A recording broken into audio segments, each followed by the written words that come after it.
This is a public service broadcast about collage and the internet.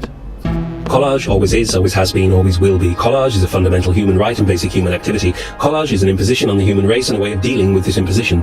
If you sit on a hilltop and look down over a city, what you are looking at is an immense collage born out of the fatal mixture of ideas and necessity. Woe unto you who thinks collage began with the Dadaists or William Burroughs or Christian Marclay or Rapper's Delight. The tidying of your kitchenware to a satisfactory relief from suffering or the arrangement of the ornaments on your windowsill are acts of collage.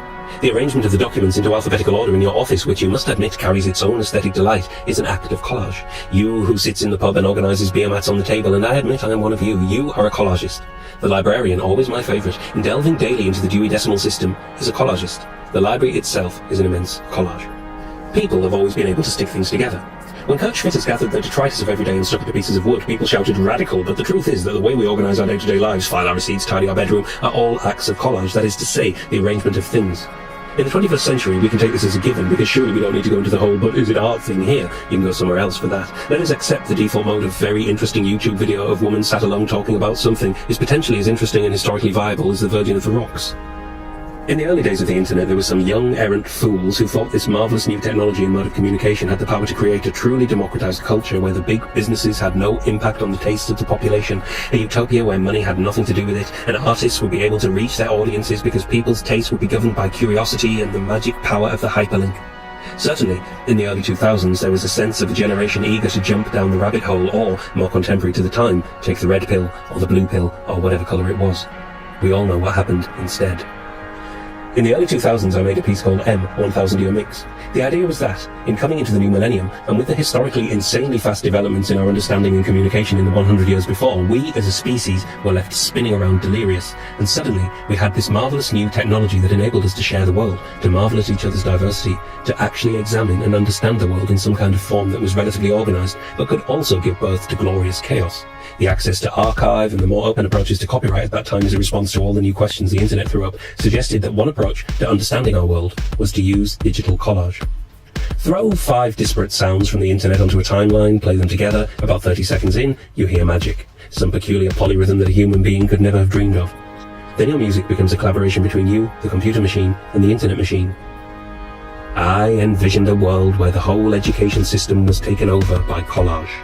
What better way to understand the world than to directly dissect it, to manipulate it into new shapes, and in a totally non-destructive way? William Burroughs, on being asked about his cut-up novels, responded, "Life is a cut-up." This is, of course, true, our perception picking up a constant collage of information. The difference now, going back to the idea of collage as an imposition, is that we have become unwitting figures in an immense collage created by advertising folk. The radicalism of the early internet has been replaced by a placid acceptance, whether it's a McDonald's ad by your philosophical Facebook feed or a vector graphics girl fucking a Viking on a loop. We let it swim by. We walk down the street into any shop anywhere, it is there. And lest we forget your music industry music, yes, the many ingenious composers of the free music scene were completely ignored by the media throughout the 2000s, is one and the same with the wonderful world of the ad men. The same goes for your Hollywood cinema, most of your television, and a large amount of the books in the bookshops. I won't say the books on your bookshelf because you're watching this, so I just presume your erudition. My point is that we have to go back to the idea of total disrespect of copyright. How will Katy Perry suffer if you sample her eloquent larynx in your marvellous composition? If you loop a punch from Raging Bull and cut it to the Benny Hill theme, will poor Francis Ford Coppola suffer? Does your drum and bass remix of the Golden Girls theme have any adverse effects on society and the incomes of any of those left? The final point, in this wonderful new world of collage, you have to let the machine do the work for you. Let the machine have some of the ideas for you. Splat paint onto the timeline, then tear it to bits, or just leave it there. If it's shit, Control and Z. Be flippant with information, it is flippant about you. We live in a world where we are punched in the face with information consistently, whether we like it or not. I propose that if the world throws too much information at you, then it is your human right to reconstitute that information, to use these tools that make reality malleable, to reshape that information into forms that are personal and comprehensible to you.